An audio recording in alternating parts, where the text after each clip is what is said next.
किताब वाली संबंधी बातें हैं वो क्या होती है। क्लियर। तो यहां पर मैंने आपको कुछ पॉइंट्स डिफाइन कर रखे हैं जो कि रिलेटेड टू अकाउंट है या हिसाब किताब संबंधी बातें कौन कौन सी है जिसका स्पष्ट उल्लेख हमको साझेदारी संलेख में करना होता है। क्लियर। तो यहाँ पर हमने कुछ पॉइंट लिख रखे हैं कि पूंजी, पूंजी पर ब्याज, आहरण, आहरण पर ब्याज, ऋण, ऋण पर ब्याज, साझेदारों का पारिश्रमिक और लाभ हानि का बंटवारा। इंग्लिश में capital, interest on capital, drawing, interest on drawing, loan, interest on loan, remuneration of the partner, then sharing of the profit and loss. कुछ पॉइंट्स हैं, इसके ऊपर हम इसका डिटेल समझेंगे कि कौन कौन से ऐसे जो पॉइंट हमने जो डिटेल लिख रखी है वो किस तरह से एप्लीकेबल होते हैं साझेदारी संलेख में। तो यहां पर हम सबसे पहला जो हमारा पॉइंट दिया हुआ है हमने पूंजी। पूंजी क्या है? साझेदारी संलेख में पूंजी के बारे में जो आपका हिसाब किताब की पुस्तकें हैं संबंधी बातों में क्या क्या जानकारी होती है। तो देखिए सबसे पहला जो पॉइंट है हमारा कैपिटल, पूंजी। तो हम इसको समझते हैं, आप देखिएगा साझेदारी संलेख में यानी पार्टनरशिप डीड में यह पहले से ही निश्चित कर लेना चाहिए कि साझेदारी फर्म को कितनी मात्रा में पूंजी की आवश्यकता होगी। साझेदारी संलेख में यह पहले से ही निश्चित कर लिया जाना चाहिए कि पार्टनरशिप डीड या साझेदारी संलेख में कितनी पूंजी की आवश्यकता होगी और वह पूंजी प्रत्येक साझेदारों में किस किस अनुपात में विभाजित होगी। यानी हमें कितनी मात्रा में पूंजी की आवश्यकता है और प्रत्येक साझेदार अपने भाग के लिए कितनी पूंजी लाएगा ताकि भविष्य में कोई विवाद उत्पन्न न हो।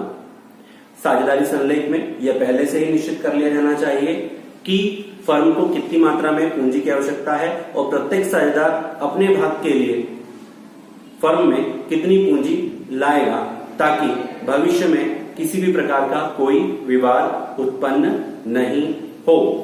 क्लियर। इसके बाद हम सेकेंड पॉइंट पे चलते हैं। सेकेंड पॉइंट है हमारा कि पूंजी पर ब्याज, interest on capital. Interest on capital को हम समझते हैं कि पूंजी पर ब्याज क्या होता है। तो देखिए पूंजी पर ब्याज से मतलब है कि प्रत्येक साझेदार ने अपने भाग के लिए जो पूंजी लगाई है, प्रत्येक साझेदार ने अपने भाग के लिए जो फर्म में पूंजी लगाई है, क्या फर्म उस पूंजी पर कोई ब्याज देगी या नहीं। क्या फर्म साझेदारों द्वारा लगाई गई पूंजी पर कोई ब्याज देगी या नहीं, और यदि देगी तो उसका प्रतिशत कितना होगा, और यदि देगी तो उसका जो परसेंटेज ऑफ द इंटरेस्ट है वो कितना होगा ताकि भविष्य में कोई विवाद उत्पन्न न हो। फिर समझते हैं second point, interest on capital. साझेदारी संलेख में यह पहले से ही निश्चित कर लिया जाना चाहिए कि प्रत्येक साझेदारों ने फर्म में जो पूंजी लगाई है, क्या फर्म उनकी पूंजी पर कोई ब्याज देगी या नहीं, और यदि देगी तो कितना, ताकि भविष्य में कोई विवाद उत्पन्न न हो। क्लियर। पहला पॉइंट था हमारा कैपिटल, दूसरा पॉइंट था हमारा इंटरेस्ट ऑन कैपिटल। ठीक है। अब हम तीसरे पॉइंट की ओर आते हैं। तीसरा पॉइंट है हमारा ड्राइंग यानी आहरण।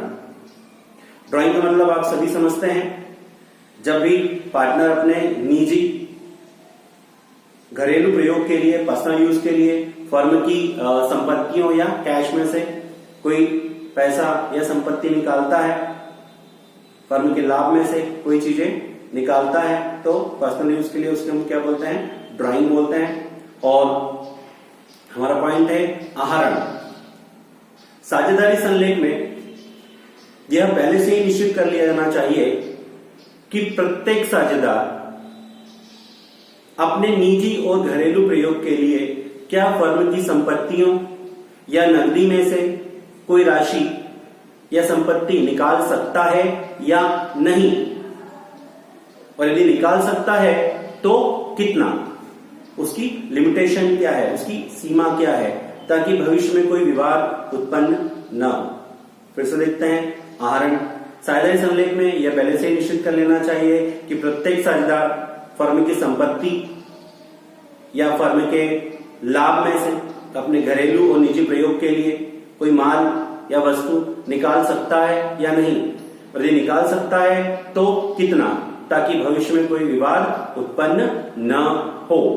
क्लियर। इसके बाद हमारा नेक्स्ट पॉइंट है आहरण पर ब्याज, इंटरेस्ट ऑन ड्राइंग। साझेदारी संलेख में यह पहले से ही निश्चित कर लेना चाहिए कि यदि किसी साझेदार ने फर्म की कोई संपत्ति या पैसों को आहरित किया है या ड्राइंग किया है तो क्या फर्म ऐसे आहरण पर कोई ब्याज लगाएगी या नहीं, और यदि लगाएगी तो उसकी दर क्या होगी। यदि ड्राइंग्स पे वो कोई ब्याज लगाएगी तो उसकी दर क्या होगी, ताकि भविष्य में कोई विवाद उत्पन्न न हो। क्लियर। तो हमने समझा capital, interest on capital, drawing, interest on drawing. Clear. अब हम आते हैं लोन, ऋण। साझेदारी संलेख में यह पहले से ही निश्चित कर लेना चाहिए कि फर्म को आवश्यकता पड़ने पर यदि किसी साझेदार ने फर्म को कोई लोन दिया है, फर्म को आवश्यकता पड़ने पर यदि किसी साझेदार ने फर्म को कोई लोन दिया है या कोई साझेदार फर्म को कोई लोन दे सकता है या नहीं, ठीक है, तो उस लोन की राशि कितनी होगी और क्या वो दे सकता है या नहीं, इसका स्पष्ट उल्लेख कहां होना चाहिए, ऋण में होना चाहिए। क्लियर। तो वापिस से समझते हैं, साझेदारी संलेख में यह पहले से निश्चित कर लेना चाहिए कि फर्म को आवश्यकता पड़ने पर कोई साझेदार फर्म को अतिरिक्त राशि या लोन की राशि दे सकता है या नहीं, और यदि दे सकता है तो कितना, ताकि भविष्य में कोई विवाद उत्पन्न न हो। लोन, ठीक है। अब हम इसके नेक्स्ट पॉइंट पे जाते हैं। नेक्स्ट पॉइंट हमने दिया हुआ है ऋण पर ब्याज, इंटरेस्ट ऑन लोन। साझेदारी संलेख में यह पहले से ही निश्चित कर लेना चाहिए कि यदि किसी साझेदार ने फर्म को आवश्यकता पड़ने पर कोई लोन दिया है तो क्या फर्म ऐसे लोन पर कोई ब्याज चुकाएगी या नहीं, तो क्या फर्म ऐसे लोन पर कोई ब्याज चुकाएगी या नहीं, और यदि चुकाएगी तो उसका प्रतिशत क्या होगा। ठीक है। वैसे आपको एक बात रिमेंबर रखना है कि जब भी कोई साझेदार फर्म को लोन प्रोवाइड कराता है तो बाय डिफॉल्ट 6% पर इनाम के हिसाब से फर्म को उसको ब्याज देना होता है। 6% पर इनाम के हिसाब से ब्याज फर्म पार्टनर को देती है। क्लियर। अब हम इसमें आगे बढ़ते हैं, साझेदारों का पारिश्रमिक। साझेदारी संलेख में यह पहले से ही निश्चित कर लेना चाहिए कि प्रत्येक साझेदार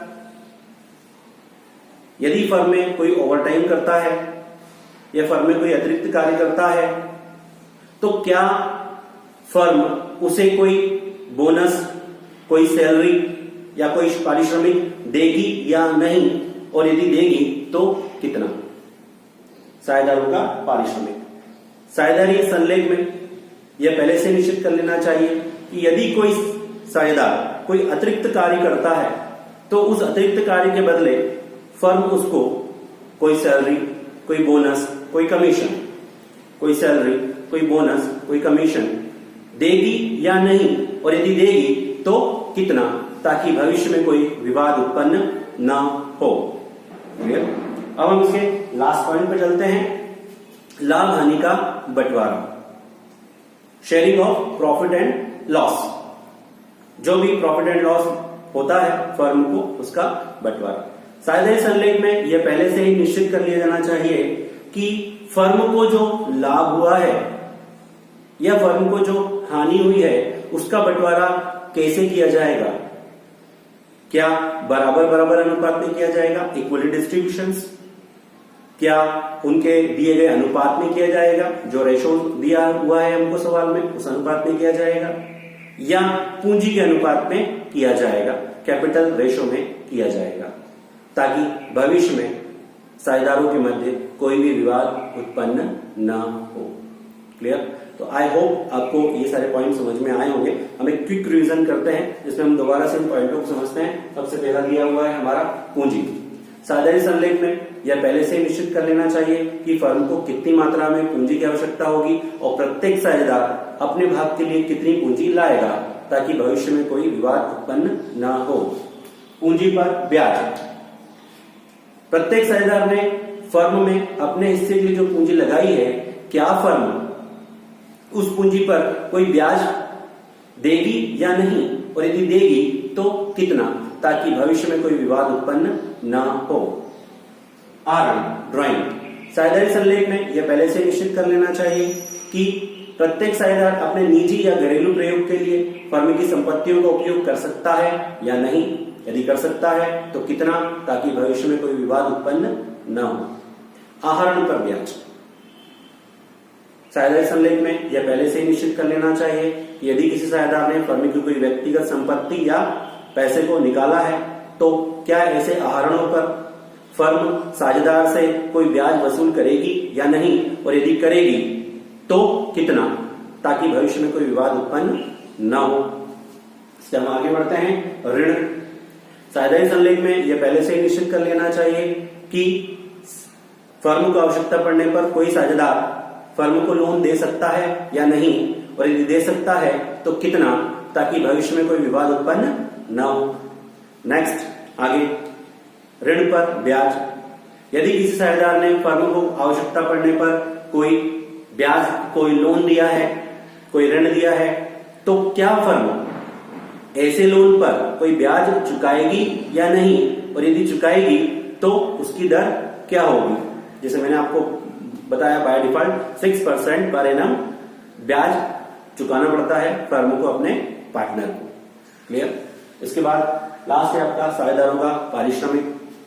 साझेदारों ने यदि कोई अतिरिक्त कार्य किया है, या साझेदारी संलेख में यह पहले से निश्चित कर लेना चाहिए कि कोई भी साझेदार अतिरिक्त कार्य क्यों ना करे, क्या फर्म उसे कोई वेतन, बोनस, कमीशन देगी या नहीं, और यदि देगी तो कितना, ताकि भविष्य में कोई विवाद उत्पन्न न हो।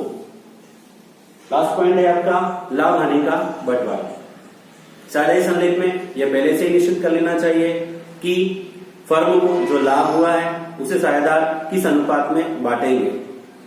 क्या प्रश्न में दिए हुए अनुपात में बांटेंगे, बराबर अनुपात में बांटेंगे, या पूंजी के अनुपात में बांटेंगे, ताकि भविष्य में कोई विवाद उत्पन्न न हो।